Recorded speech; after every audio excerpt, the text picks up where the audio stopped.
తలబుల్ ఇల్మి ఫరీదతున్ అలా కుల్లి ముస్లిం. చదువు నేర్చుకోవటం ప్రతి ముస్లింపై తప్పనిసరి అని ముహమ్మద్ సల్లల్లాహు అలైహి వసల్లం గారు అన్నారు. అయితే ప్రస్తుతము చదువు లేని కారణంగా ప్రవక్త గారి బోధనలు దాదాపుగా తెలియకపోయింది.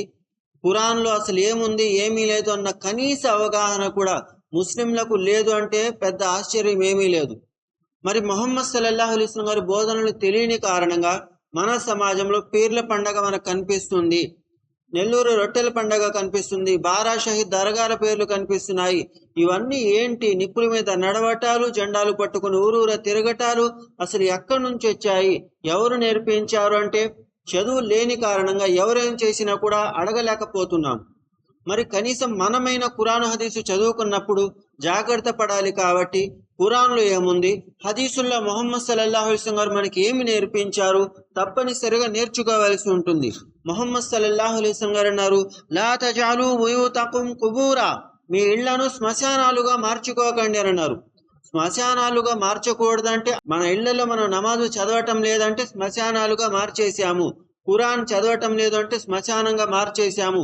పూర్తి ఖురాన్ చదవకపోయినా వచ్చిన సూరాలు, చిన్న చిన్న సూరాలు 1కి 10 సార్లు చదివినా కూడా అది కూడా ఖురాన్ యొక్క భాగమే. కాబట్టి ఖురాను ప్రతిరోజు చదువుతూ ఉండాలి. నమాజు ఇంట్లో సున్నతు గాని నఫిల్ గాని చదువుతూ ఉండాలి. మన ఇళ్ళని శ్మశానంగా అస్సలు మార్చుకోకూడదు. ముహమ్మద్ సల్లల్లాహు అలైహి వసల్లం గారు అన్నారు, వలా తజాలు కబ్రి ఈద, నా సమాధిని విశేష స్థలంగా ప్రత్యేక స్థలంగా మార్చుకోకండి అని అన్నారు. ప్రవక్త గారి సమాధిని ప్రత్యేక స్థలంగా విశేష స్థలంగా మార్చుకోకూడదు అంటే ఏంటి? సమాజాలలో అంతకు ముందున్నటువంటి జనాలు, ప్రవక్త గారి కంటే ముందున్నటువంటి ప్రవక్తల కాలాల్లో జనాలు ఏమేం చేసేవారు? వారు మరణించిన తర్వాత వారి సమాధుల దగ్గర మస్జిదులు నిర్మించేవారు. ముహమ్మద్ సల్లల్లాహు అలైహి వసల్లం గారు అన్నారు, లానల్లాహుల్ యహూద వన్నసరా ఇత్తఖదు కుబూర అంబియాహిం మసాజిద్, యూదులు నసరేతులు ప్రవక్తల సమాధుల దగ్గర మస్జిదులు నిర్మించుకున్నందుకు వారిపైన లానత్ కురుస్తుంది అని ముహమ్మద్ సల్లల్లాహు అలైహి వసల్లం గారు అన్నారు. పెద్ద పెద్ద ప్రవక్తలు, గొప్ప గొప్ప ప్రవక్తలు వారి సమాధుల దగ్గరే మసీదులు నిర్మించకూడదా? అవును, ఇస్లాంలో అనుమతి లేదు.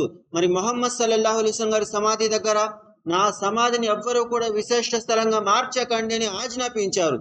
పైగా దువా చేసుకునేవారు, అల్లాహుమ్మ లా తజల్ కబరి వసనై యుబదు, నా సమాధిని ఆరాధించబడే స్థలంగా మార్చకల్లా, నా సమాధిని ఆరాధించకుండా చూడాలని అని అల్లాహ్తో ప్రవక్త ముహమ్మద్ సల్లల్లాహు అలైహి వసల్లం గారు దువా చేశారు.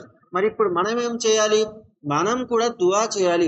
ముహమ్మద్ సల్లల్లాహు అలైహి వసల్లం గారిపై శాంతి కురవాలని, ఆయన ఉమ్మతుపై శాంతి కురవాలని దువా చేయాలి. ముహమ్మద్ సల్లల్లాహు అలైహి వసల్లం గారు అన్నారు, వసల్లు అలయ్య ఫైన్న సలాతకుం తబ్లుగుని హైసు కుంతుం, మీరు ఎక్కడున్నా కూడా దరూదు పఠించండి, ఏ ప్రాంతంలో ఉన్నా కూడా నా దాకా ఆ దరూదు చేరవేయబడుతుంది అని ముహమ్మద్ సల్లల్లాహు అలైహి వసల్లం గారు అన్నారు. ఇక్కడ కూర్చొని మనం దరూదు చదివాము అంటే దైవదూతల సహాయం కావచ్చు, లేదా నేరుగా కావచ్చు, అల్లాహ్ సుబ్హానహు వ తఆలా ప్రవక్త గారి దాకా మన దరూద్ను తీసుకువెళ్తూ ఉంటాడు. ఇది ముహమ్మద్ సల్లల్లాహు అలైహి వసల్లం గారు తెలియచేశారు. మరి దరూదు స్థానంలో ప్రవక్తతో ఏదైనా దువా అడగవచ్చా అంటే ప్రవక్త కోసం దువా చేయవచ్చు. ఏం దువా? అదే దరూదు. అల్లాహ్ ప్రవక్త గారిపై శాంతి కురిపించు, శుభాలు కురిపించు, ఆయన ఉమ్మతుపై శుభాలు కురిపించు అని దువా చేయవచ్చు. ఆయన దగ్గరికి వెళ్ళి ఆయనతో దువా అడగకూడదు. ముహమ్మద్ సల్లల్లాహు అలైహి వసల్లం గారు మాకు అది చేయండి, మాకు ఇది చేయండి అంటే ఇది కూడా షిరిక్. ప్రవక్తని అడిగినా షిరిక్. ప్రవక్తకు విధేయత చూపించాలి. ప్రవక్త ఏం నేర్పించాలో అది చేయాలి. ప్రవక్త గారి దగ్గర మొరపెట్టుకోకూడదు, అల్లాహ్ దగ్గర మొరపెట్టుకోవాలి. ప్రవక్త గారి సమాధి దగ్గరికి వెళ్ళి అల్లాహ్తో మొరపెట్టుకోవచ్చు అంటే ఇది కూడా కుదరదు. ఎందుకు కుదరదు? ప్రవక్త గారు వద్దు అని అన్నారు. నా సమాధిని విశేష స్థలంగా మార్చకండి అని అన్నారు. అలాగే తెలియచేశారు, ఫైన్ ఆమను బిమిస్లి ఆమంతు మిహి ఫఖద్ ఇహ్తదౌ, మీరు గనక సహాబాలలాగా విశ్వసించినట్లయితే మీరు రుజుమార్గంపై ఉంటారు. సహాబాలు ఎలాగైతే ఆచరించి చూపించారో అలా మనం కూడా ఆచరించాలి. ఏ రోజు కూడా బారా షహీద్ దర్గాల పేర్లు చెప్పుకొని వాళ్ళు ఇప్పుడు చేసే పనులు చేయలేదు. రొట్టెలు పంచుకొని మాకు పుణ్యం వస్తుంది, మాకు కలిసి వస్తుంది అని అనుకోలేదు. పీర్లు తీసుకొని ఊరూరా తిరగలేదు, నిప్పుల మీద నడవలేదు. ఏ సహాబీ చేయని పని మనం కూడా చేయటానికి లేదు. ఎందుకు? వాళ్ళు మనకు ఆదర్శము, వారు మనకు నమూనా. వాళ్ళలాగా విశ్వసిస్తేనే మనం విశ్వాసులమని ఖురాన్ తెలియచేస్తుంది. సహాబాలలాగా ఉంటేనే మనం విశ్వాసులము, వాళ్ళలాగా లేము, మేము కూడా ముస్లింలే అంటే ఉత్తుత్త ముస్లింలము. కాబట్టి సహాబాలలాగా మారాలి. ఫైన్ తవల్లో ఫైన్నమా హూం ఫీ షికాక్, మీరు గనుక సహాబాల యొక్క విధేయతలో లేకపోతే మీరు గొడవల్లో మునిగిపోతారు, విభేదాల్లో మునిగిపోతారు అని అల్లాహ్ సుబ్హానహు వ తఆలా అంటున్నాడు.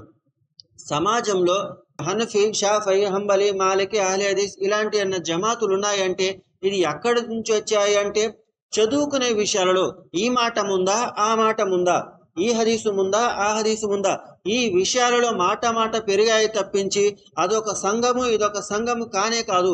వాళ్ళొక ముస్లింలు వీళ్ళొక ముస్లింలు కానే కాదు. అందరూ ఒకే ముస్లింలు, అందరూ ఒకే ఖురాన్ని పాటించేవారు. ప్రవక్త గారి బోధనలలో ఏది ముందు ఏది తర్వాత అనే నిర్ధారణలో కాస్త సహాబాల తర్వాతి వారు ముందు వెనకాల ఉన్నారే తప్పించి వాళ్ళని ఇస్లాం నుంచి తీసేయటము, మనం వాళ్ళ వెనక వాళ్ళని పంచుకోవటము, ఇలాంటి పనులు మనం చేయకూడదు. చేస్తున్నాము అంటే విభేదిస్తున్నాము. ఎవరితో? సహాబాలతో విభేదిస్తున్నాము. సహాబాల యొక్క అవిధేయత కారణంగానే మన సమాజంలో రొట్టెలు పంచుకొని మరి పుణ్యం వస్తుందని ఆశపడటము, అలాగే పీర్లు పట్టుకొని మాకు కలిసి వస్తుందని నమ్మటము, నిప్పుల మీద నడిచి మాకు సహాబాలంటే ప్రేమ ఉంది అని చెప్పడము. ప్రేమ ఉంటే వాళ్ళలాగా మారాలి. వాళ్ళని అభిమానించినప్పుడు వాళ్ళు చేసినట్లు మనం కూడా చేయటానికి ప్రయత్నించాలి. సహాబాలు ఎలాగైతే ఆచరించారో వాళ్ళలాగా మారి చూపిస్తేనే మనం రుజుమార్గంపై ఉన్నట్లు అని ఖురాన్ తెలియచేస్తుంది. అల్లాహ్ సుబ్హానహు వ తఆలా అంటున్నాడు, యా అయ్యుహల్లజీన ఆమను అతీఉల్లాహ వ అతీఉర్ రసూల్, విశ్వసించిన ప్రజలారా అల్లాహకు విధేయత చూపించండి, ఆయన ప్రవక్తకు విధేయత చూపించండి. వౌలిల్ అమ్రి మిన్కుం, మీ పెద్ద మనుషులకు కూడా విధేయత చూపించండి. ఈ మూడో మాట ఏదైతే ఉందో మీ పెద్ద మనుషులకు, ధర్మం తెలిసిన వాళ్ళకి విధేయత చూపించాలి. ఎంత దాకా? వాళ్ళు చెప్పే మాటలు ప్రవక్త గారి మాటలైతే, వాళ్ళు చెప్పే మాటలు అల్లాహ్ మాటలైతే పర్వాలేదు. ఇవి వాళ్ళ సొంత మాటలైతే గనక అల్లాహ్ సుబ్హానహు వ తఆలా అంటున్నాడు, ఫైన్ తనాజాతుం ఫీ షైఇన్ ఫరుద్దూహు ఇలల్లాహి వర్ రసూల్, వారి దగ్గర ఏదన్నా అనుమానం వస్తే అల్లాహ్ ఆయన ప్రవక్త వైపుకు మరలించండి అని అల్లాహ్ సుబ్హానహు వ తఆలా అంటున్నాడు. పెద్దవాళ్ళు కాబట్టి గౌరవించాము, వాళ్ళు చదువుకున్నంత మనం చదువుకోలేదు కాబట్టి వాళ్ళని అడుగుతున్నాము. అలా అడిగే క్రమంలో, వారి దగ్గర నుంచి నేర్చుకునే క్రమంలో ఏదన్నా అనుమానం వస్తే ఇంకా వీళ్ళ మాట అవసరం లేదు, నేరుగా మీరే ఖురాన్ హదీసు చదవండి అని ఖురాన్ మనకు గుర్తు చేస్తుంది. వాళ్ళు ఏ ప్రయత్నం అయితే చేశారో ఆ ఒక్క విషయమైనా కూడా అవగాహన కోసము ఖురాను హదీసు చదవండి అని ఖురాన్లో గుర్తు చేయటం జరిగింది. ఇలా చేయకపోతే ప్రవక్త గారి నుంచి దూరం అవుతాము అని ముహమ్మద్ సల్లల్లాహు అలైహి వసల్లం గారు అన్నారు. పరలోకంలో హౌజే కౌసర్ వద్ద ఏ రోజైతే విశ్వాసులందరికీ ప్రవక్త గారు నీళ్లు తాపుతూ ఉంటారో, హౌజే కౌసర్ సరస్సు నుంచి అందరికి నీళ్లు తాపుతూ ఉంటారో, ఆ రోజు ఎవరెవరినైతే దైవదూతలు దూరంగా ఆపేస్తారో వాళ్ళలో చేరిపోతాము. ఎందుకు? ప్రవక్తకు విధేయత చూపని కారణంగా, సహాబాలలా జీవించని కారణంగా, అవిశ్వాసానికి వడిగట్టడం కారణంగా, షిరిక్ బిదాత్ల కారణంగా ముహమ్మద్ సల్లల్లాహు అలైహి వసల్లం గారు ఆ రోజు అంటారు, సుహకన్ లిమన్ బద్దల బాది, ఎవరెవరైతే నా ధర్మంలో మార్పు చేర్పులు చేశారో వాళ్ళందరినీ నా నుంచి దూరంగా ఉంచండి అని ముహమ్మద్ సల్లల్లాహు అలైహి వసల్లం గారు అంటారు.